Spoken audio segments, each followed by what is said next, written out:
Nah, di sini itu kita bicara seni ya. Jadi kalau memelihara burung itu seninya apa sih? Di samping kita mendengarkan suaranya, kicauannya. Nah, seninya itu di apa ya? Perawatan dan juga cara mencari settingan. Itu seninya, Bos.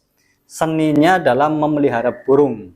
Ya, langsung aja saya akan bahas untuk ciri-ciri Katurangga murai batu yang prospek untuk dijadikan murai batu lomba.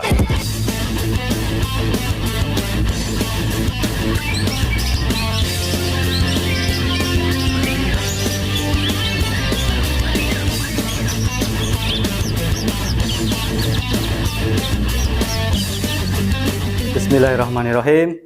Assalamualaikum warahmatullahi wabarakatuh. Jumpa lagi di EXO RJM. Ya, untuk kesempatan kali ini saya akan memberikan sebuah informasi tentang trik atau cara bagaimana memilih murai batu bahan yang siap diolah untuk menjadi murai batu lomba. Tentunya di sini kita harus tahu ya, harus tahu beberapa ciri-cirinya. Kita lihat dari Katurangga. Yang akan saya bahas nanti ini tentang Katurangga ya. Katurangganya seperti apa, mulai dari cara berdiri, kaki, paruh, dan lain sebagainya nanti akan saya bahas. Tentunya menurut pengalaman saya pribadi ya, Bos. Jadi untuk teman-teman di luar sana atau para senior saya, mohon maaf bila nanti ada kesalahan atau perbedaan ya. Saya mohon maaf, bukan bermaksud untuk menggurui, tapi di sini saya ingin berbagi pengalaman. Ya, terkait kita pantau ya untuk perkembangan zaman saat ini, kita tahu ya, di setiap IO itu untuk kelas murai batu itu sekarang penuh. Itu sekarang hampir mendominasi ya. Jadi kalau zaman dulu itu mungkin lovebird ya. Lovebird itu mendominasi di setiap gantangan. Kalau sekarang di tempat saya pribadi, lovebird itu mulai berkurang. Jadi yang mendominasi itu murai batu. Memang dari dulu itu untuk burung murai batu itu menduduki kasta yang tertinggi ya. Tapi untuk belakangan ini lebih heboh lagi dan antusias para teman-teman kicomania murai batu lebih banyak lagi. Untuk itu pastinya teman-teman kicomania pemula seperti saya ini lebih banyak ya untuk sekarang ya.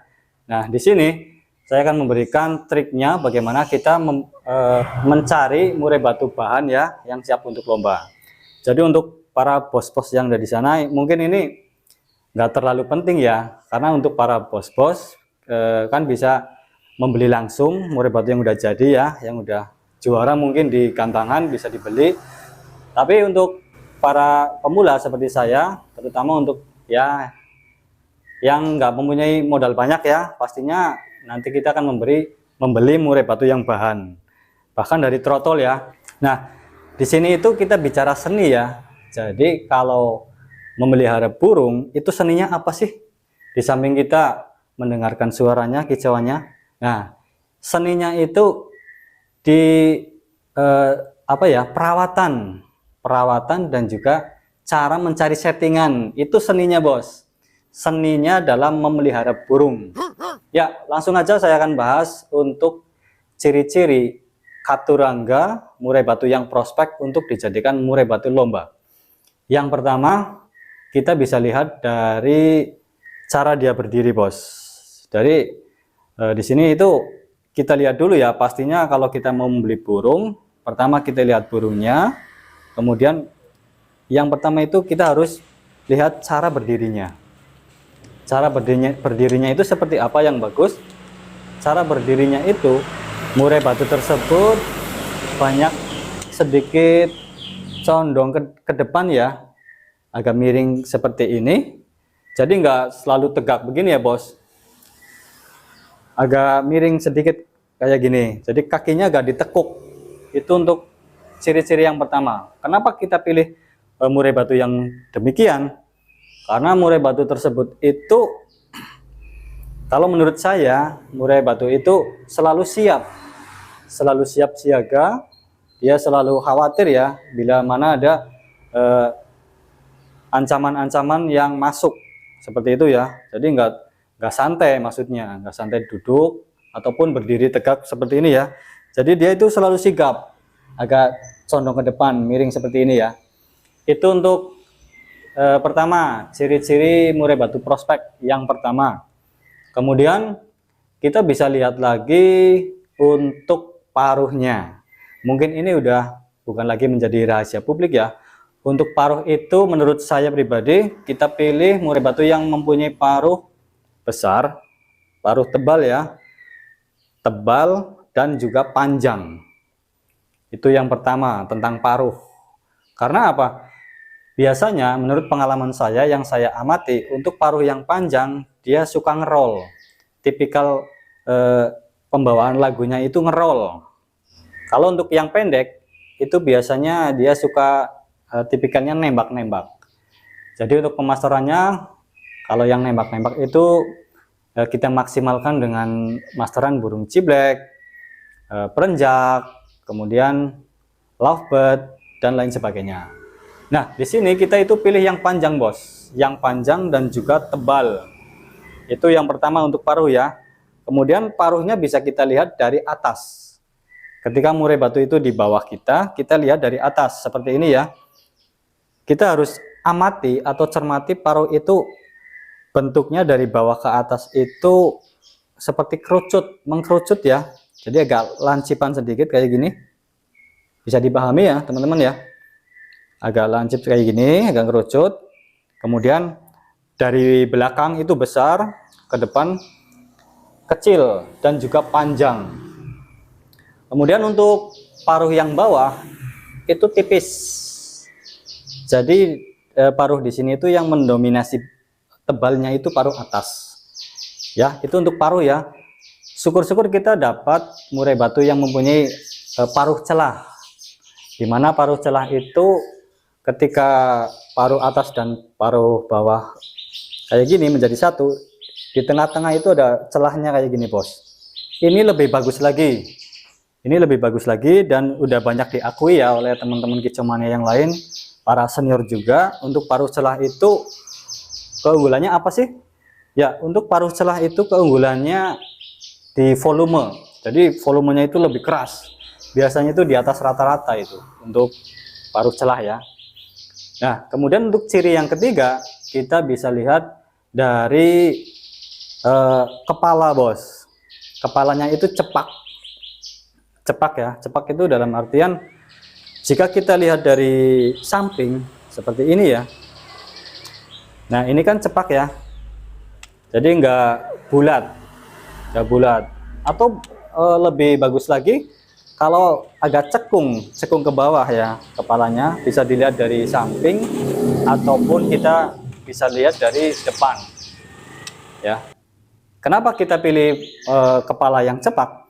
Karena untuk kepala murai batu yang cepak itu biasanya dia memiliki sifat faktor yang tinggi, bos. Semakin cepak maksudnya ya, sifat faktornya itu semakin tinggi. Apalagi untuk yang sedikit agak cekung ke bawah ini ya, pasti dia itu sangat faktor. Itu untuk ciri yang ketiga ya, kita amati dari bentuk kepala. Kemudian untuk ciri yang keempat, kita amati lagi dari mata, bos. Matanya seperti apa? Ya, tentunya udah pada tahu ya untuk teman-teman di sana ya. Untuk matanya itu kita cari murai batu yang besar. Matanya yang besar, sorotnya tajam dan juga agak melotot ke keluar seperti ini ya.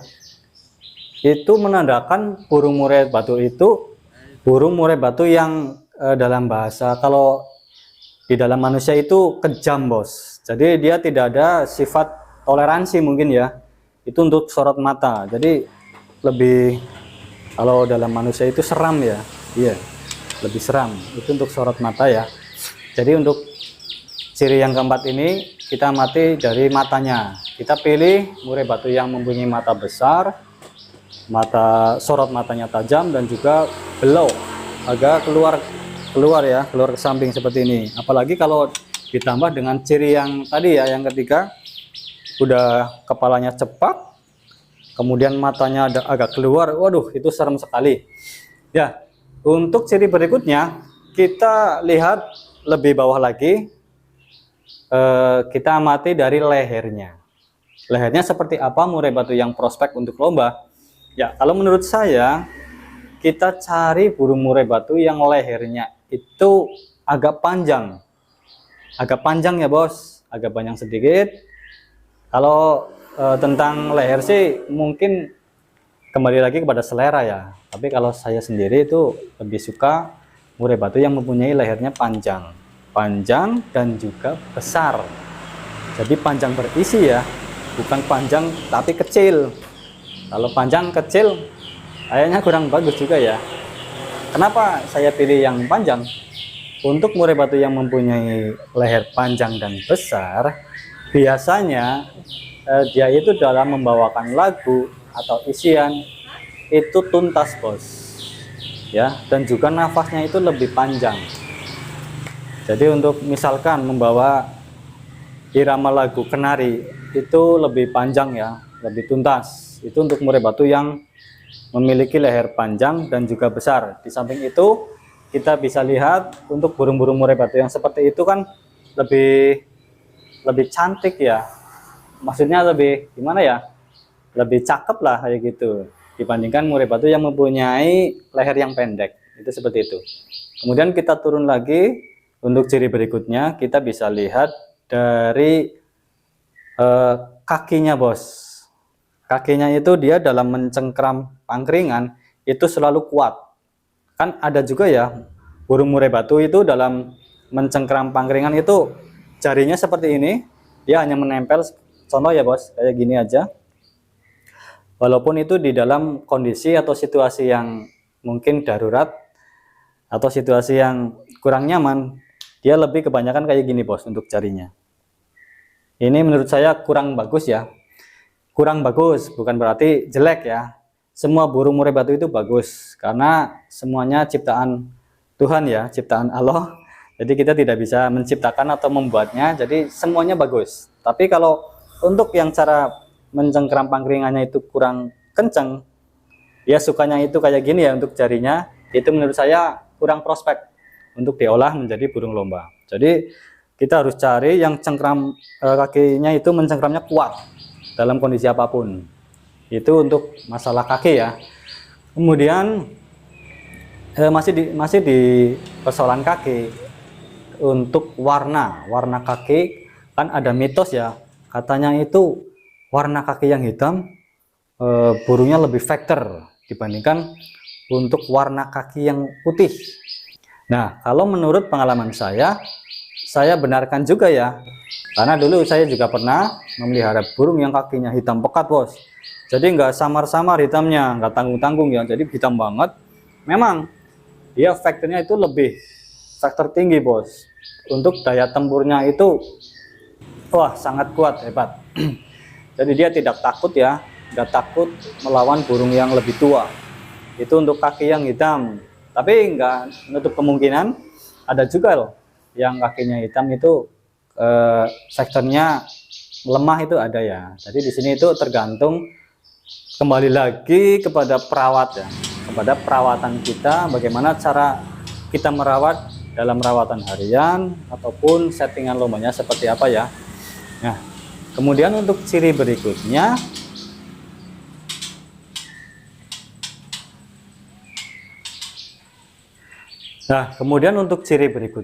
yang mungkin jarang orang yang tahu ya, atau orang itu sering mengabaikan. Ini menurut pengalaman saya, versi saya, untuk ciri berikutnya ini kita lihat dari alis mata. Alis matanya seperti apa yang bagus, yang prospek untuk diolah menjadi burung lomba. Ya, di sini murai batu itu kan rata-rata mempunyai alis yang tebal ya. Alis yang tebal dari depan ke belakang itu udah biasa ya. Tapi kalau kita menemukan atau melihat burung murai batu dengan alis yang berdiri seperti apa ya, kalau bahasa Cinanya itu jebrik ya, jebrik begini, itu bisa dipertimbangkan, Bos. Karena menurut pengalaman saya, burung murai batu yang mempunyai alis yang berdiri, sedikit berdiri ya kayak gini, kayak mahkota, itu mempunyai mental yang bandel. Jadi dia tidak gampang stres, maksud saya ya. Dulu saya pernah punya burung murai batu yang seperti itu ya, alisnya agak berdiri ini di depan, sebagian berdiri. Padahal dia itu dulu masih pastol.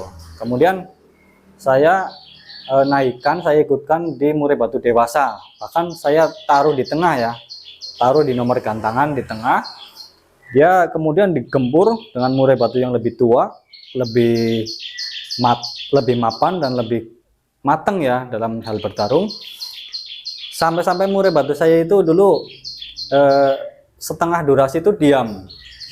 Saya khawatir, saya curiga, aduh ini murai batu saya nanti stres ini pastinya, dia akan macet bunyi dan lain sebagainya. Namun setelah saya bawa pulang, alhamdulillah dia nggak mengalami problem apa-apa ya. Jadi mentalnya itu intinya lebih kuat bos, mentalnya itu lebih kuat, tidak gampang stres maksudnya ya. Itu jika kalian menemukan atau melihat burung murai batu dengan alis yang beberapa bulunya itu berdiri, itu boleh dipertimbangkan bos, boleh kita rekomendasikan untuk kita beli ya. Mungkin teman-teman di luar sana mempunyai pengalaman yang lebih tentang hal ini ya, mencari atau kita analisa untuk katurangga yang bagus untuk dijadikan murai batu lomba. Mungkin ada teman-teman yang mempunyai pengalaman yang lebih, silahkan ya di share, ditulis di kolom komentar di bawah ini, agar kita itu bisa belajar bareng bos, kita belajar bersama. Ini adalah salah satu fungsi ya, daripada channel ini, untuk sharing-sharing dan belajar bersama ya. Mungkin ini dulu ya untuk informasi yang saya berikan di video kali ini. Mudah-mudahan kita bisa ketemu lagi di video-video terbaru dari EXO-RJM. Bila mana ada penyampaian atau kata-kata yang salah, yang kurang sopan dari saya mohon maaf yang sebesar-besarnya, dan saya ucapkan banyak terima kasih, beribu-ribu terima kasih untuk kalian yang sudah subscribe, mendukung channel ini sampai hari ini ya. Mudah-mudahan Allah Subhanahu wa Ta'ala memberikan ganjaran yang setimpal ya. Saya akhiri, wassalamualaikum warahmatullahi wabarakatuh. Salam hijau mania.